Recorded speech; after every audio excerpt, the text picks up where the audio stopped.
Bonjour tout le monde, bienvenue dans la petite vidéo du mois de juin 2020 avec le principe 7. Si vous regardez cette vidéo, c'est que vous êtes miroir ou masque ou aura, ou peut-être deux sur ces trois-là, allez savoir. Donc vous avez mis votre date de naissance dans le formulaire de calcul et vous avez découvert que vous étiez miroir, masque ou aura, ou ascendant miroir, ascendant masque ou ascendant aura. En tout cas, j'ai des messages pour vous. Donc on va commencer par le miroir. Voilà, on va faire un tirage pour chaque harmonique du principe 7. Et le miroir, donc, qui commence tout de suite avec le lotus blanc. Voilà, on en mange du lotus actuellement, hein, avec les harmoniques. C'est l'année du lotus. Les nouvelles lunes sont lotus. Bref, vous avez le lotus blanc qui vous pose la question de avez-vous fait le ménage, en gros, hein, c'est pas du tout un jugement, mais le lotus blanc vous demande où en êtes-vous avec le bien-être, avec votre bien-être, avec votre légèreté, avec votre santé, avec tout ça. Le lotus, c'est la pureté. Donc ça pose ces questions-là. Est-ce que vous avez planté la graine aussi? Le lotus, il y a un côté fécond. Est-ce que vous avez planté la graine de quelque chose? Parce que vous avez certainement un désir, mais est-ce que vous avez imaginé que... est-ce que vous avez fait le premier pas, en fait? Ensuite, en maison 2, on a la foudre de feu. Donc les miroirs, la foudre de feu qui vous dit de vous affirmer, de couper le lien, de couper quelque chose qui vous empêche d'avancer. Dites non. Il faut dire non, c'est la foudre de feu. Il faut savoir dire non à quelque chose. Vous seul savez quoi, hein, les tirages, de toute façon, ce sont des pistes, ce sont des questionnements. Foudre de feu, ça peut vous dire que vous allez avoir beaucoup d'énergie en juin, de l'énergie à revendre, je vous le souhaite. Ça peut se transformer en nervosité, ça peut bouillonner à l'intérieur. Donc voilà, foudre de feu, c'est l'énergie au maximum. Il faut se défouler, faire du sport, de créer, faire ce que vous voulez. Vous activez, c'est très important, sinon la foudre risque d'exploser à l'intérieur. Et là c'est moins drôle. Vous avez l'Orient de vent. Alors, il est à sa place, l'Orient de vent, il est très fort. Il symbolise les prises d'initiative, les idées, le fait de faire quelque chose de nouveau pour la première fois. Il est un petit peu innovant, l'Orient. Voilà, il donne la bougeotte. Alors comme la foudre, il donne un peu de stress s'il est mal vécu. Alors, il donne de l'impatience. Alors qu'est-ce qu'on a en maison 4? L'équinoxe.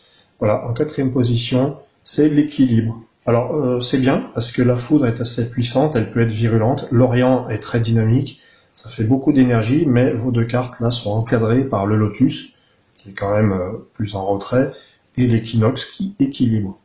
Voilà, donc traduction, les miroirs, vous êtes dans un mois de juin qui vous attend, qui peut être faste, qui peut être mouvementé, où vous pouvez avoir beaucoup d'énergie sans vraiment savoir qu'en faire, avec ce qui s'est produit ces derniers mois, peut-être trop d'enfermement, trop d'énergie à employer, il y a un trop plein qui doit ressortir, voilà, pour les miroirs. Donc de nouvelles idées qui peuvent en émerger. Et créer ou utiliser tout ce qui s'est produit, le confinement, pour vous renouveler et puis pour trouver votre équilibre. C'est ça qui est bien. Il y a quelque chose de positif peut-être. L'équinoxe de jade, c'est l'équilibre au quotidien, tout le temps, dans le corps, dans les finances peut-être. Bon, c'est sûr que là, c'est plus ou moins selon chacun, évidemment. Voilà, l'abondance n'est pas toujours la même, mais l'équinoxe de jade vient rééquilibrer quelque chose. Peut-être aussi vient pour rassurer. Rassurez-vous. Voilà ce que dit l'équinoxe de jade. Ça va s'arranger. En gros, ça veut dire ça. Palais d'ambre. Donc l'ambre, c'est la vie intérieure, la vie émotionnelle. Le palais d'ambre qui vous dit, tant que vous êtes en sécurité à l'intérieur, vous l'êtes à l'extérieur. Il faut vous sentir plus sécurisé. Alors voilà, c'est peut-être un thème qui revient dans ce tirage pour les miroirs, je ne sais pas. Mais le palais d'ambre vous dit sécurité, tout s'arrange, tout s'équilibre. Mais par contre, vous avez une énergie à faire ressortir. Voilà, voilà le message de juin pour les miroirs ou ascendants miroirs. Je vais poursuivre avec nos amis les masques. Ah, le masque qui poursuit un petit peu le travail du miroir. Le miroir, c'est le signe de l'image de soi. Et le masque, c'est la relation à l'autre. C'est le rôle que l'on peut jouer. Le fait d'incarner quelque chose aussi. Alors, le masque, nous en sommes au tirage avec la première carte, le masque. L'oracle blanc, est-ce que vous êtes sûr d'avoir tout dit? Voilà, en gros, la question de l'oracle blanc, c'est le potentiel, la première carte. Est-ce que votre potentiel de parole et d'écoute a été utilisé? Ce serait le moment de se poser la question en juin. Voilà, qu'est-ce qu'il faut dire? Il y a peut-être une nouveauté qui s'annonce en juin pour les masques. Quelque chose, une révélation. Vous vous révélez. Il y a quelque chose qui se révèle. Vous assumez aussi. Vous communiquez plus. Alors, en 2, vous avez l'Orient de feu. Ça, c'est très dynamique, l'Orient de feu. L'Orient, c'est l'éveil, c'est le lever du soleil, et il est en feu.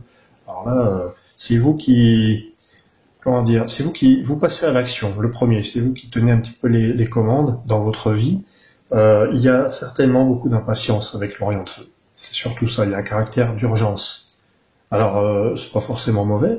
Quand on agit dans l'urgence et que c'est l'urgence de faire quelque chose de bien, c'est plutôt pas mal.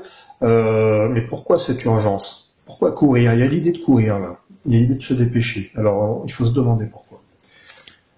Aura devant. Alors, l'aura, c'est la place dans le collectif, ça vous parle beaucoup puisque ça fait partie du principe 7 et que vous êtes masque. Et l'aura devant vous fait réfléchir à plus vaste peut-être. Vous avez plusieurs rôles, vous pouvez endosser plusieurs rôles, plusieurs masques, effectivement, pour devenir une aura au final, hein, parce que les harmoniques se suivent et elles se complètent. Donc l'aura, c'est votre place dans le collectif, c'est comme si vous deviez intégrer plus de gens, plus de possibilités, plus de monde, un caractère plus universel.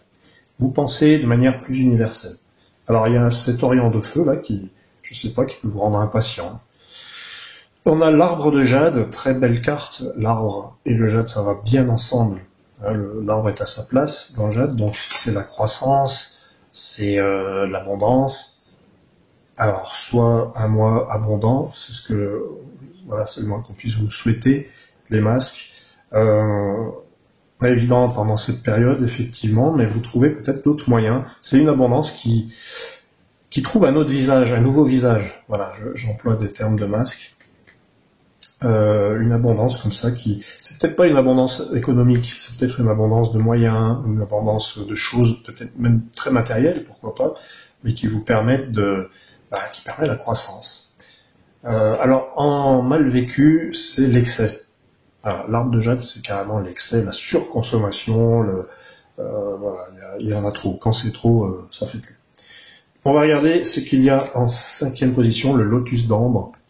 Voilà, l'ambre, c'est le cœur, le domaine des émotions, le domaine intérieur, intime, affectif. Alors, le lotus, c'est très bien dans l'ambre, parce que le lotus rappelle les racines, la famille, c'est très cocon. Voilà, donc un mois de juin sympa de ce côté-là. Cocooning, de bonnes attentions, c'est très attentionné, c'est très accueillant, le lotus d'ambre. Ça va être l'ambiance un petit peu du mois de juin. Alors en mal vécu, le lotus d'ambre, c'est quand ça manque de fantaisie un petit peu, c'est quand c'est toujours pareil.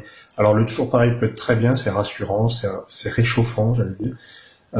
Mais le lotus d'ambre mal vécu, et là vous seul pourrez bien ou mal vivre ce lotus d'ambre, c'est quand c'est plan-plan, et puis il se passe pas grand-chose, et puis ça manque de magie. Mais le lotus d'ambre est magique en soi, hein, c'est vraiment... le lotus d'ambre, c'est la magie de tous les jours, du quotidien. Voilà, pour les masques, je vous remercie d'avoir suivi. Je vais poursuivre avec nos amis les auras. Les auras qui sont là.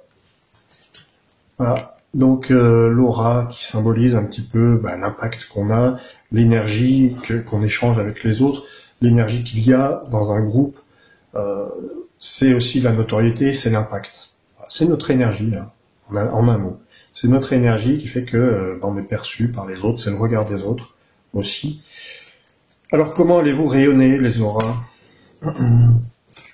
Vous avez la voix des anges blanches, la voix des anges blanches. Le blanc c'est le potentiel, voix des anges, ça vous questionne. Est-ce que, eh ben oui, comme les masques d'ailleurs, est-ce que vous avez bien communiqué? Mais ça va plus loin que la simple parole, hein. La voix des anges, c'est la communication au sens vaste. C'est même l'inspiration. Donc, très belle carte en première position. Elle apporte l'inspiration, elle apporte la connexion. Est-ce que vous êtes connecté et à quoi? Si vous êtes surconnecté, voilà, donc Internet, évidemment, vous pourriez pas me voir si vous n'étiez pas connecté, mais de temps en temps, c'est vrai que c'est bien de faire une petite coupure. Ça, c'est bien que ce soit rythmé, que ce soit pas en permanence. C'est ce que nous dit la Voix des Anges Blanches aussi. Être connecté, c'est bien. Être super ultra connecté, c'est dangereux. Voilà. Vous avez la Terre-Mère de Feu en plus qui vient par-dessus, qui vient, j'allais dire par-dessus le marché. La Terre-Mère de Feu, c'est agissez concrètement. Parce que la connexion, c'est bien beau, mais par contre, ça peut nous couper de la réalité. Donc, la Terre-Mère de Feu nous dit agissez dans le monde réel. Hein, c'est dans le monde réel que ça se passe. Voilà. Elles sont rigolotes, ces cartes. Ouais, je sais pas, il faudrait que je m'y intéresse un peu. Alors, on a en maison 3, la maison 3, c'est l'Occident. La maison 3 correspond à l'Occident, hein, il est à sa place. Il est fort. L'Occident, c'est la paix, la patience, l'achèvement. Et la maison 3, bah, c'est la pensée, hein, c'est les déplacements, la pensée. Occident devant. Alors, vous avez... Alors, comment dire? Il y a, en positif, c'est la paix de l'esprit, l'Occident devant. C'est aussi le fait d'être concentré, d'être studieux, de prendre le temps. Voilà, c'est surtout ça. Je devrais revenir en arrière, je devrais commencer par ça. C'est prendre le temps. D'où agissez sur Terre. Voilà. Dans le plan terrestre. Alors, l'Occident devant, soyez patient, soyez en paix à l'intérieur, la paix de l'esprit, et prenez le temps quand vous faites quelque chose. C'est aussi une forme de perfectionnisme. Hein. Là, je parle aux auras, donc. Maison 4, vous avez le feu de jade qui vous parle de votre énergie. Alors, de deux choses l'une, en juin pour les auras, soit vous éprouvez une fatigue qui a déjà commencé avant, avril-mai, beaucoup de fatigue, une espèce d'épuisement. Le feu de jade, ça peut être ça. Soit vous avez super la patate, c'est tout l'inverse. Le feu de jade, c'est votre super énergie que vous avez su accueillir, je dirais. L'énergie, c'est, moi je vois ça comme quelque chose qui nous traverse. Et donc, avec le feu de jade, votre corps entier est traversé par l'énergie, par le souffle. Ça peut être le souffle aussi, le feu sacré. Donc, qu'est-ce que ça signifie tout ça? Voilà, c'est le fait d'avoir la patate toute la journée au quotidien et de se sortir de la fatigue. Peut-être que ça vous parle pas, la fatigue, je vous le souhaite, mais dans ce cas-là, si c'est autre chose, c'est vous avez du peps, vous avez de l'énergie, utilisez-le pour construire du solide et du stable, parce que c'est vraisemblablement ce que vous voulez. Voilà, donc il y a une grande force d'action dans le feu de jade. Ensuite, nous avons l'alphabet d'ambre. Voilà, l'ambre, c'est la vie intérieure, la vie affective, émotionnelle, etc. Et vous avez l'alphabet d'ambre qui vous dit, alors pareil, hein, il y a deux facettes. L'alphabet d'ambre, quand il est mal intégré, c'est quand on se pose trop de questions, on est en recherche permanente et on n'arrive pas à trouver le bonheur parce qu'on réfléchit trop. Alors en positif, hein, l'alphabet d'ambre, c'est quand on ne vise qu'une seule chose, c'est ce bonheur à l'intérieur, avant tout, et d'être logique aussi. D'être logique, parce que l'alphabet, il est logique, et on peut très bien mettre la logique au service de l'amour. Donc ça veut dire quoi? Ça veut dire réfléchir un petit peu pourquoi, si ça va mal, pourquoi ça va mal, avoir un esprit de retrouver sa place. Voilà. En juin, en fait, vous avez l'alphabet d'ambre, il est possible que vous trouviez votre place. Même au cœur du couple, même si vous êtes en couple depuis 10, 20, 30 ans, l'alphabet d'ambre peut toujours vous poser la question, est-ce que je réfléchis pas un peu trop? Est-ce que je devrais pas me libérer de toutes ces réflexions et écouter le cœur et agir en toute logique. Voilà. Je vous remercie d'avoir suivi cet horoscope entre guillemets, ce message harmonique, c'est plus juste, mes chers amis Aura. Pour le mois de juin, je vous le souhaite merveilleusement beau et de toute façon, vous avez le feu sacré avec vous et la voix des anges, c'est quand même pas rien. Voilà. Vous êtes inspirés, connectés et protégés. À bientôt tout le monde. Ciao, ciao.